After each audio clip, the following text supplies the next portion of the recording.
Hi friends, ಹೇಮರಗುಲ್ವಾಗೆ ಸ್ವಾಗತ. ಎಲ್ಲರೂ ಹೇಗಿದ್ದೀರಾ? ಎಲ್ಲರೂ ಚೆನ್ನಾಗಿದ್ದೀರಾ ಅಂದ್ಕೊಂಡಿದ್ದೀನಿ. ನೋಡಿ, ನಾನು ಇವತ್ತು ಸ್ಯಾಟರ್ಡೆ ಅಂದರೆ ಶನಿವಾರದ್ದು ವೀಡಿಯೋ ಮಾಡ್ತಾಯಿದ್ದೀನಿ. ಬೆಳಗ್ಗೆನೇ ಅವಲಕ್ಕಿ ಉಪ್ಪಿಟ್ಟು ಮಾಡೋಣ ಅಂದ್ಕೊಂಡೆ. ನನ್ನ ಮಗ ಯಾವಾಗಲೂ ಏನು ಹೇಳ್ತಾನೆ ಅಂದರೆ, ಮಮ್ಮಿ ಬಾಕ್ಸ್ ತೊಗೊಂಡು ಹೋಗ್ಬೇಕಾದ್ರೆ, ನನ್ನ ಟಿಫನ್ ಬಾಕ್ಸ್ ತೊಗೊಂಡು ಹೋಗ್ಬೇಕಾದ್ರೆ ನನಗೆ ಅವಲಕ್ಕಿ ಉಪ್ಪಿಟ್ಟು, ಕೆಲವೊಂದೊಂದು ರವೆ ದೋಸೆ ಮತ್ತು ರವೆ ಉಪ್ಪಿಟ್ಟು ಇಷ್ಟು ಮಾತ್ರ ಕೊಟ್ಟು ಕಳಿಸ್ಬೇಡಿ, ಬೆಳಗ್ಗೆ ಟಿಫನ್ ಬೇಕಾದ್ರೆ ತಿಂತೀನಿ, ಮಧ್ಯಾಹ್ನ ಊಟಕ್ಕೆ ಮಾತ್ರ ಕೊಟ್ಟು ಕಳಿಸ್ಬೇಡಿ ಅಂತ. ಹಂಗಾಗಿ ಶನಿವಾರ ಇದಿಲ್ವ, ಲಂಚ್ ಬಾಕ್ಸ್ ಇಲ್ವಲ್ಲ, ಹಾಗಾಗಿ ಅವ್ನಿಗೆ ಅವಲಕ್ಕಿ ಉಪ್ಪಿಟ್ಟು ಮಾಡೋಣ ಅಂತ. ಸೊ ಕ್ಯಾಪ್ಸಿಕಮ್ ಇತ್ತು, ಅದನ್ನ ಮಾಡಿದ್ರೆ ಸ್ವಲ್ಪ ಇಷ್ಟಪಟ್ಟು ತಿಂತಾನೆ.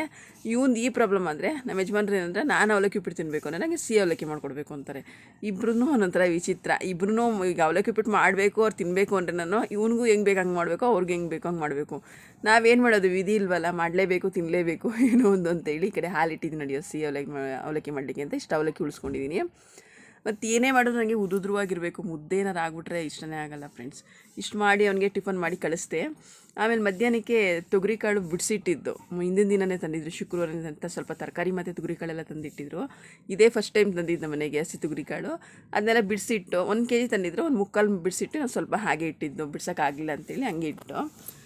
ಇದರಲ್ಲಿ ಹುಳಿ ಮಾಡೋಣ ಅಂತೇಳಿ ತರಕಾರಿ ಹೀರೆಕಾಯಿ ಇತ್ತು, ಹೀರೆಕಾಯಿ ಮತ್ತು ಕ್ಯಾಪ್ಸಿಕಮ್ ಇತ್ತು, ದಪ್ಪಮೆಣ್ಸಿನ್ಕಾಯಿ ಇತ್ತು.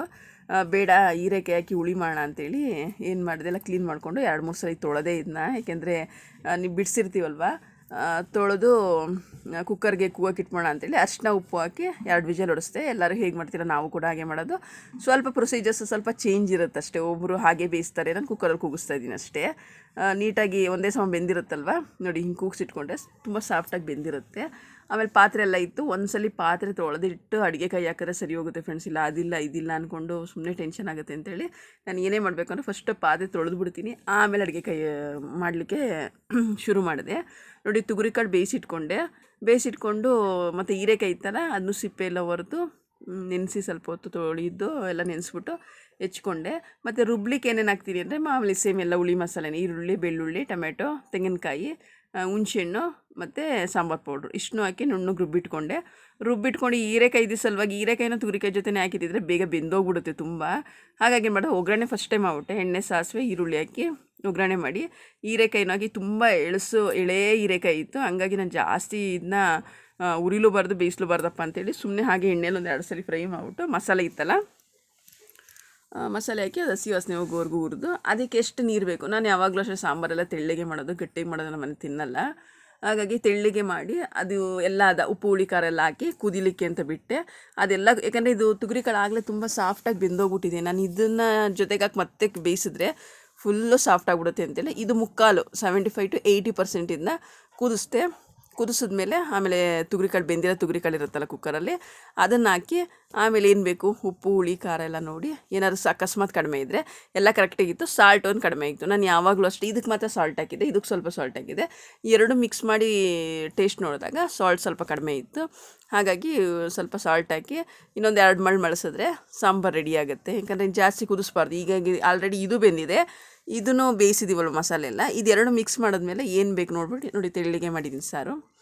ಹಿಂಗೆ ಮಾಡಿಟ್ಬಿಟ್ರೆ ಸರಿ ಹೋಗುತ್ತೆ ಅಂತೇಳಿ ನಮ್ಮ ಯಜಮಾನರು ಮಧ್ಯಾಹ್ನ ಫೋನ್ ಮಾಡಿದ್ರು.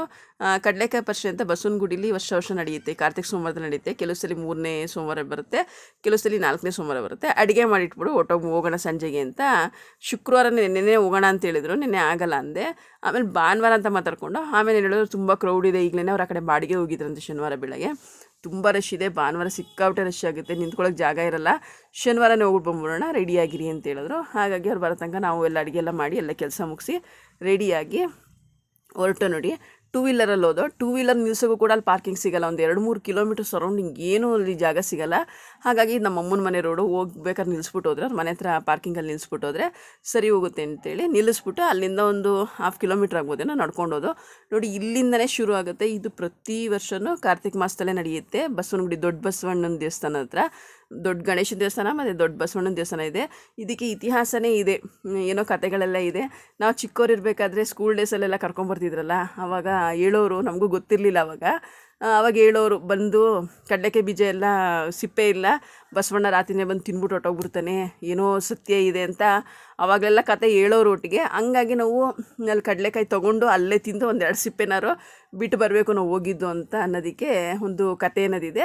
ನಾವು ಕಡಲೆಕಾಯಿ ಯಾವಾಗ್ಲೂ ಸಾಧಾರಣವಾಗಿ ಜಾಸ್ತಿ ತೊಗೊಂಡ್ರು ಒಂದೆರಡು ಅಲ್ಲೇ ತಿಂದ್ಬಿಟ್ಟು ಸಿಪ್ಪೆ ಹಾಕ್ಬಿಟ್ಟು ಬರ್ತೀವಿ. ಯಾಕಂದರೆ ಅವ್ರು ಅವಾಗೆಲ್ಲ ಹೇಳ್ತಿದ್ರಲ್ವ, ಅದೇ ನಡ್ಕೊಂಬರ್ತು.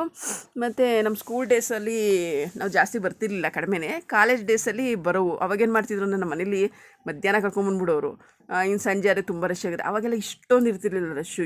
ಈಗಂತೂ ಸಿಕ್ಕಾಬಟ್ಟೆ ರಶ್ಶು ನೋಡಿ. ಸೋಮವಾರ ಇರೋದಕ್ಕೆ ಶುಕ್ರವಾರದಿಂದಲೇ ಶುರು ಮಾಡಿಬಿಟ್ಟಿದ್ದಾರೆ ಕಡಲೆಕಾಯಿ ಪರಿಸೆನ. ಶುಕ್ರವಾರ, ಶನಿವಾರ, ಭಾನುವಾರ, ಸೋಮವಾರ, ಮಂಗಳವಾರ ತನಕ ಇರುತ್ತೆ. ಮೊದಲು ಸೋಮವಾರ, ಮಂಗಳವಾರ 2 ದಿನ ಇರ್ತಿದ್ದು, ಇವಾಗ 5 ದಿನ ನಡೆಯುತ್ತೆ ನೋಡಿ. ನಿಮ್ಗೆ ಏನು ಬೇಕು ಏನು ಬೇಡ, ಪ್ರತಿಯೊಂದು ಜಾತ್ರೆ ಥರ.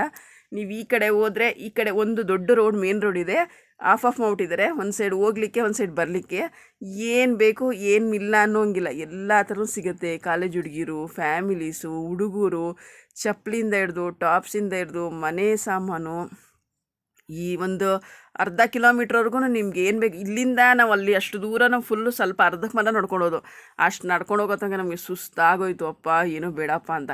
ಅವಾಗೆಲ್ಲ ತುಂಬ ಶಾಪಿಂಗ್ ಮಾಡ್ತಿದ್ವು. ಮನೆಗೆ ಅದು ತೊಗೊಳ್ಳೋಣ, ಇದು ತೊಗೊಳ್ಳೋಣ. ವಿಗ್ರಹಗಳು, ಕೃಷ್ಣಂದೆಲ್ಲ ಇದೆ ನೋಡಿ ನಮ್ಮ ಮನೇಲಿ. ಕೃಷ್ಣಂದು, ಬುದ್ಧಂದು ಪ್ರತಿಯೊಂದು ಐಟಮ್. ಇಲ್ಲಿಗೆಲ್ಲ ಹೋದಾಗ ನವಿಲ್ಗರಿ ಎಲ್ಲ ಐಟಮ್ಗಳು ತೊಗೊಂಬರ್ತದೆ. ಇವಾಗೆಲ್ಲ ಇಂಟ್ರೆಸ್ಟ್ ಇಲ್ಲ ಫ್ರೆಂಡ್ಸ್. ಸುಮ್ಮನೆ ಮನೇಲಿ ಜಾಗ ಇಲ್ಲ ಏನಕ್ಕೆ ಅಂತೇಳಿ ಸುಮ್ಮನೆ ಹಾಗೆ ನೋಡಿಕೊಂಡು ದೇವಸ್ಥಾನಕ್ಕೆ ಹೋಗೋಣ ಅಂತೇಳಿ ಮಾತಾಡ್ಕೊಂಡು ಹೋದ್ವು. ದೇವಸ್ಥಾನ ತುಂಬ ರಶ್ ಇರುತ್ತೆ. ಇನ್ನು ಸೋಮವಾರ, ಭಾನುವಾರ, ಸೋಮವಾರ ಹೋದರೆ ಮಾತ್ರ ದೇವಸ್ಥಾನಕ್ಕೆ ಕಡೆ ಹೆಜ್ಜೆ ಇಡೋಕ್ಕೂ ಕೂಡ ಜಾಗ ಇರೋಲ್ಲ, ಅಷ್ಟು ಇರುತ್ತೆ. ಮತ್ತು ಮಕ್ಕಳು ಆಟ ಆಡೋದು ಬರುತ್ತಲ್ಲ, ಅದೆಲ್ಲನೂ ಇರುತ್ತೆ. ನನ್ನ ಮಗ ಒಂದೆರಡು ಆಟ ಆಡ್ದ ಅಷ್ಟೇ. ಅವ್ರು ನಮ್ಮ ಯಜಮಾನನ್ನ ಕರ್ಕೊಂಡು ಹೋಗ್ಬಿಟ್ಟು ನಮ್ಮ ಫ್ರೆಂಡ್ಸ್ ಸಿಕ್ಕಿದ್ರು. ನಾನು ಮಾತಾಡ್ತಾ ಕಡೆ ಸೈಡಲ್ಲಿ ನಿಂತ್ಕೊಂಡೆ. ಅವರೇ ಹೋಗಿ ಆಟ ಆಡ್ಸ್ಕೊಂಬಂದ್ರು. ಅಲ್ಲಿಗೆ ಹೋದ್ರೂ 1 ಗಂಟೆ ಟೈಮ್ ಬೇಕು. ನಾವು ಮನೆ ಬಿಟ್ಟಾಗಲೇ 8 ಗಂಟೆ. ಇಲ್ಲಿಗೆ ಹೋಗೋ ತನಕ 8:15, 8:25 ನಮ್ಮ ಅಮ್ಮನ ಮನೆ ಹತ್ರ 2 ವೀಲರ್ ಪಾರ್ಕಿಂಗ್ ಮಾಡಿ ಹೋಗೋ ತನಕ. ನೋಡಿ ಏನೇನು ಐಟಮ್ ಬೇಡ, ಹೆಣ್ಮಕ್ಳಿಗೆ ಏನೇನು ಬೇಕು, ಓಲೆಗಳು, ಸರಗಳು, ಮನೆ ಐಟಮ್ಗಳು, ವಿಗ್ರಹಗಳು, ಗೊಂಬೆಗಳು, ಬ್ಯಾಗ್ಗಳು, ಕಿಟ್ ಬ್ಯಾಗ್ಗಳು. ನಾನೊಂದು ಕಿಟ್ ಬ್ಯಾಗ್ ತಂದೆ ಅಷ್ಟೇ ನೋಡಿ. ಚಪ್ಪಲಿಗಳು, ಸಿಕ್ಕಾಬಟ್ಟೆ ಐಟಮ್. ಇಂಥದ್ದಿದೆ ಇಂಥದ್ದಿರಲ್ಲ ಅಂತಲ್ಲ. ಮಕ್ಕಳು ಆಟ ಆಡೋದು, ತಿನ್ನುವಂಥದ್ದು, ಪಾಪಡಂತೆ, ಬಜ್ಜಿ, ಬೋಂಡ, ಆಮೇಲೆ ಮಾವಿನಕಾಯಿ, ಇದು ಕಾರ್ನು, ಅದು ಹೇಳೋಕ್ಕೆ ಆಗಲ್ಲ ಬಿಡಿ. ಸೀಬೆಕಾಯಿ ಎಲ್ಲ ಉದ್ದಕ್ಕೂ. ಈ ಕಡೆ ಮಾತ್ರ ಏನೋ ಮಿಸ್ ಆಗಿಬಿಟ್ರೆ ಮಾತ್ರ ಹುಡುಕ ಸಿಕ್ಕಾಬಟ್ಟೆ ಕಷ್ಟ. ಇಲ್ಲಿ ನಾನು ಎಲ್ಲೆಲ್ಲಿ ಬಿಡುವು ಇರುತ್ತೆ ಅಲ್ಲಲ್ಲೇ ವೀಡಿಯೋ ಮಾಡ್ತಾಯಿದ್ದೀನಿ. ಹಂಗೂ ನಮ್ಮ ಯಜಮಾನ್ರು ಹೇಳ್ತೀರಿ, ನೀನು ಫೋನ್ ಹಾಳು ಮಾಡ್ಕೋತೀಯ, ಗ್ಯಾರಂಟಿ ಹಾಳು ಮಾಡ್ಕೊಡ್ತೀಯ, ಫೋನ್ ಎತ್ತಿಡು, ಫೋನ್ ನೋಡಿ. ಇದು ದೊಡ್ಡ ಬಸವಣ್ಣನ ದೇವಸ್ಥಾನ ಕಡೆ ಹೋಗೋದು. ಇನ್ನು ಸ್ವಲ್ಪ ಮುಂದೆ ಹೋದ್ರೆ ರೈಟ್ ಸೈಡಲ್ಲಿ ದೊಡ್ಡ ಗಣಪತಿ ದೇವಸ್ಥಾನಕ್ಕೆ ಹೋಗೋದು. ಇಲ್ಲಿ ನೋಡಿರೋರಿಗೆ ಗೊತ್ತಿರುತ್ತೆ. ನಾನು ಎಲ್ಲೆಲ್ಲಿ ಚಾನ್ಸ್ ಸಿಗುತ್ತೆ, ಎಲ್ಲೆಲ್ಲಿ ಸ್ವಲ್ಪ ಗ್ಯಾಪ್ ಇರುತ್ತೆ ಅಲ್ಲಲ್ಲೇ ವೀಡಿಯೋ ಮಾಡ್ತಾಯಿದ್ದೀನಿ. ಹಂಗೂ ನಮ್ಮ ಯಜಮಾನ್ರು ಒಂದು ಮಾವಿನಕಾಯಿ ಪೀಸ್ ತೊಗೊಂಡ್ರು. ಬೇಕಂದ್ರು, ಬೇಡಪ್ಪ ನೀವು ತಿನ್ನಿ, ನಂಗೆ ಬೇಡ ಅಂತ ಹೇಳ್ಬಿಟ್ಟು ಅವರು ಅದನ್ನು ತೊಗೊಂಡ್ರು. ಮತ್ತು ಸರ, ಓಲೆಗಳು ಎಲ್ಲ ಸಿಕ್ಕಾಬಟ್ಟೆ. ಒಂದು ಜೊತೆ ಓಲೆನೂ ತೊಗೊಂಡಿದ್ದೆ ಈ ಸಲಿನೂ ತೊಗೊಳ್ಳಿಲ್ಲ. ತೋರಣ ಇದೆ ನೋಡಿ, ತೋರಣ, ಬಾಗಿಲಿಗೆ ತೋರಣಗಳು. ಏನಾದ್ರು ತೊಗೋಬೇಕು ಅನ್ನೋರು ತೊಗೋಬೋದು. ಅಷ್ಟರಲ್ಲಿ ನಮಗೆ ಶ್ರಾವಣಿ ಸುಬ್ರಹ್ಮಣ್ಯ ಸೀಲರ್ ಹೀರೋ ಮತ್ತು ಹೀರೋಯಿನ್ ಸಿಕ್ಕಿದ್ರು. ಅವ್ರ ಹತ್ರ ಒಂದು ಸೆಲ್ಫಿ ತೊಗೊಂಡು ನಾವು ಇನ್ನೂ ಸ್ವಲ್ಪ ಡೌನ್ ಹೋಗಿ ನಾವು ಒಂದೊಂದು ಸೆಲ್ಫಿ ತೊಗೊಂಡು. ಯಾಕೆಂದರೆ ಅಲ್ಲಿ ಎಲ್ಲೂ ತೊಗೊಳಕ್ಕೆ ಅವಕಾಶನೇ ಇಲ್ಲ. ಫುಲ್ಲು ಡೌನ್ಗೆ ಹೋದ್ಮೇಲೆ ಅಲ್ಲಿ ಸ್ವಲ್ಪ ಅವಕಾಶ ಸಿಕ್ತು. ಅಲ್ಲಿ ಇದು ಮಾಡ್ದೆ. ಅಲ್ಲಿ ಡೌನಲ್ಲಿ ಹೋಗ್ತಾ ಮಾಮೂಲಿ ಒಂದು ಹೋಟ್ಲಿಗೆ ಹೋಗ್ತೀವಿ. ಅಲ್ಲಿ ಹೋಟ್ಲು ನೋಡಿದ ತಕ್ಷಣ ನಮ್ಮ ಮಗ ಪಾಪ ಹೊಟ್ಟೆ ಶೂನ, ನಾನು ಮನೇಲಿ ಅಡುಗೆ ಮಾಡಿಟ್ಟಿದ್ದೀನಿ, ಅನ್ನ ಮಾಡಿದ್ದೀನಿ, ತುಗ್ರಿಕಾಳು ಕುಳಿ ಮಾಡಿದ್ದೀನಿ. ಮಮ್ಮಿ ಕರೆಕ್ಟಾಗಿ ಕ್ಲಾಸಿಂದ ಬಂದು, ಮಮ್ಮಿ ನಂಗೆ ಹೊಟ್ಟೆ ಶೂ ಇಲ್ಲ ಮಮ್ಮಿ ಅಂತೇಳಿ ಹೋಟ್ಲು ನೋಡಿದ ತಕ್ಷಣ ಅವ್ರ ಅಪ್ಪನಿಗೆ ಪಪ್ಪ ಏನಾರು ಬೇಕು ಅಂತ. ಸರಿ ಅಂತ ನಾನು ಕರ್ಕೊಂಡೋಗಿ ಏನು ತೊಗೋತೀನಿ ಅಂತ ನನಗೆ ರೋಟಿ ಅಂದ. ಇವರೇನೋ ದೋಸೆ ತೊಗೊಂಡ್ರು. ಆಮೇಲೆ ನಾನು ಅಪ್ಪ ಮಗ ಎಕ್ಸ್ಚೇಂಜ್ ಮಾಡ್ಕೊಂಡ್ರು. ನಿನ್ಗೇನಾರು ಬೇಕಂದ್ರೆ ನನಗೇನು ಬೇಡಪ್ಪ ನೀವು ತಿನ್ನಿರಿ ಅಂತಂದರೆ ನನ್ನ ಯಜಮಾನ್ ಅದನ್ನೇ ತಿನ್ನಿಸ್ತಾಯಿದ್ರು ರೋಟಿನೇ. ಅಷ್ಟರಲ್ಲಿ ನನ್ನ ಮಗ ನಮ್ಮ ಯಜಮಾನ್ ಹಿಂಸೆ ಮಾಡಿ ನೀನೇನಾರು ತಗೊಂಡ್ರೆ ಸರಿ ಅಂದ್ಬಿಟ್ಟು ನಾನು ಒಂದು ಮಸಾಲೆ ದೋಸೆ ತೊಗೊಂಡೆ. ಅಲ್ಲಿ ಏನು ಹೋಟ್ಲಲ್ಲಿ ನಿಂತ್ಕೊಳ್ಳೋಕ್ಕೂ ಜಾಗ ಇಲ್ಲ, ಕೂತ್ಕೊಳ್ಳೋಕ್ಕೂ ಜಾಗ ಇಲ್ಲ, ಸೀಟೇ ಇಲ್ಲ, ಚೇರ್ಸೇ ಇಲ್ಲ. ಹಾಗಾಗೇ ಒಬ್ಬರು ಎದ್ಮೇಲೆ ಅಲ್ಲೊಬ್ರು ಕೂತ್ಕೊಂಡು ಲಾಸ್ಟಲ್ಲಿ 3 ಒಟ್ಟಿಗೆ ಕೂತ್ಕೊಂಡು ನೋಡಿ. ಆಮೇಲೆ ನಮ್ಮ ಯಜಮಾನ ಲಾಸ್ಟಲ್ಲಿ ಗೋಬಿ ತೊಗೊಂಡ್ರು. ಹಿಂಗೆಲ್ಲ ತಿನ್ಕೊಂಡು ಮತ್ತು ಒಂದು ರೌಂಡ್ ನಾವು ಆ ಸೈಡಿಂದ ಬಂದಿದ್ದೀವಿ. ಮತ್ತು ರಿಟರ್ನ್ ದೇವಸ್ಥಾನ ಕಡೆ ನಾವು ಈ ಸೈಡ್ ಹೋಗ್ಬೇಕು ಇವಾಗ. ಅಲ್ಲೂ ನೋಡಿ ಎಷ್ಟು ರಶ್ ಇದೆ. ಇದು ಒಂದು ಚೌಟ್ರಿ ಇದೆ, ಧರ್ಮಸ್ಥಳದ ಚೌಟ್ರಿ ಇದೆ. ಇನ್ನೊಂದು ಚೂರು ಮುಂದೆ ಅವರೇ ಗಣೇಶನ ದೇವಸ್ಥಾನ. ಮತ್ತು ಇಲ್ಲಿ ಕಡಲೆಕಾಯಿ ಬೀಜ ತೊಗೋಬೇಕಲ್ಲ. ನಮ್ಮ ಯಜಮಾನರ ಈ ಸಲ ಹಸಿದು ಕಡಲೆಕಾಯಿ ಬೀಜ ತೊಗೊತೀನಿ, ಬೇಯಿಸ್ಕೊಳ್ಳೋಣ ಅಂತೇಳಿದ್ರು. ಪಾಪ ವಯಸ್ಸಾಗಿರೋರು ಇರುತ್ತಲ್ಲ, ಅವ್ರ ಹತ್ರ ತೊಗೊಳ್ಳೋಣ ಅಂತೇಳಿ 2 ಸೇರು ತೊಗೊಂಡ್ರು. 2 ಸೇರಿಗೆ 100 ರೂಪಾಯಿ ಅಂತ ಹೇಳಿದ್ರು. ತುಂಬ ಚೆನ್ನಾಗಿತ್ತು ಕಡಲೆಕಾಯಿ ಬೀಜ, ಫ್ರೆಶ್ ಆಗಿತ್ತು. ಹಾಗಾಗಿ ಅದು ತೊಗೊಂಡು ತೊಗೊಂಡು ನನಗೇನೋ ಒಂದು ಮಿಸ್ರ ನಾನು ದೇವಸ್ಥಾನದೊಳಗೆ ಹೋಗಬೇಕು ಅಂತ. ಅಷ್ಟರಲ್ಲಿ ಆಲ್ರೆಡಿ 10-10:30 ಆಗೋಗ್ಬಿಟ್ಟಿತ್ತು ಅಲ್ಲೇ. ಗಣೇಶನ ದೇವಸ್ಥಾನ ಕ್ಲೋಸ್ ಮಾಡ್ತಾಯಿದ್ರು. 1 ಡೋರ್ ಕ್ಲೋಸ್ ಮಾಡಿ 1 ಡೋರ್ ಮಾತ್ರ ಓಪನ್ ಇತ್ತು. ಇಲ್ಲ ನಾನು ಹೋಗಲೇಬೇಕು ಅಂತ ಬೇಗ ಬೇಗ ಹೋಗಿ ಶೂನ ಅಲ್ಲೇ ಬಿಟ್ಟು, ಯಾಕಂದರೆ ಚಪ್ಪಲಿ ಬಿಡ್ಲಿಕ್ಕೆ ಒಂದು ಜಾಗ ಇದೆ, ಅವ್ರು ಹಂಗೊಂದು ಒಳಗಡೆ ತಂದು ಬಿಡಿ ಅಂತೇಳಿ, ಇಲ್ಲ ಕ್ಲೋಸ್ ಆಗ್ತಾಯಿದೆ ಅಂತೇಳಿ ಅಲ್ಲೇ ಬಿಟ್ಬಿಟ್ಟು ಸೀದಾ ಒಳಗಡೆ ಹೋದೋ ಫ್ರೆಂಡ್ಸ್. ಅಲ್ಲಿ ದೇವ್ರ ದರ್ಶನ ನಿಜವಾಗ್ಲೂ ಆಯಿತು, ಅದೊಂದು ಖುಷಿ ಆಯಿತು. ಆ ದೇವ್ರ ದರ್ಶನ ಆಗಿಲ್ಲ ಅಂದರೆ ತುಂಬ ಬೇಜಾರಾಗೋಗ್ಬಿಡ್ತಿತ್ತು. ನೋಡಿ ಒಳಗಡೆ ಹೋದ್ವು. ನಮ್ಮ ಯಜಮಾನ್ರು ಹಂಗೂ ಬೇಡ ಬಾ ಆಗಲ್ಲ ಅಂತ ಹೇಳಿದ್ರು. ಇಲ್ಲ ನಾನು ದೇವಸ್ಥಾನಕ್ಕೆ ಹೋಗಲೇಬೇಕು, ಒಂದ್ಸಲಿ ಟ್ರೈ ಮಾಡಿ ಅಂತ ಅವ್ರನ್ನೇ ಮುಂದಕ್ಕೆ ಕಳಿಸ್ದೆ.